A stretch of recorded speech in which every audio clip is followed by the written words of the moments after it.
តារាប្រាថ្នាចង់ល្បីទោះជាក្រក្រៃលោកលៃស្វាងស្វាញមិនរើសការងារវេទនាក្រៃលែងកុំសត់ម្នាក់ឯងស្ដែងរឿងជីវិតតស៊ូប្រឹងប្រែងរែងដាំកម្មផលព្រមលីខិតផ្ដល់រស់តាមកំរិតកាប់កោះលីសែងរែកពុនឆ្ងាយចិត្តមុនស្រាលមិនគិត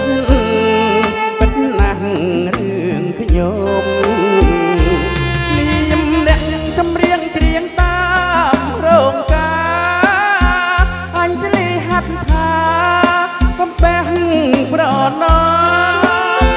អរគុណដល់แฟนជួយគាំទ្រខ្ញុំកំឡោះក្រមុំអំពូយេតាកងខឹមថ្ងៃថ្មីរស្មីចែកជាងគុណលឺភ្លឺច្បាស់ខ្លាំងផ្ដោវាសនាគង់មានថ្ងៃមួយព្រមលិខិតមេត្តាជួយអកអាសាតារាស្រុកស្រា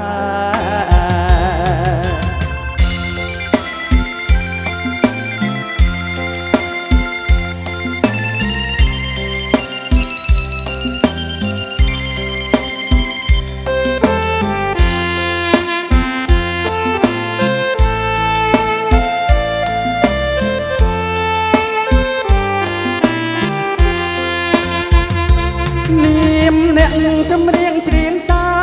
មរោងការអញ្ជលីហាត់ថាកំពះប្រណោមអរគុណដល់แฟนជួយគាំទ្រខ្ញុំកំឡោះក្រមុំ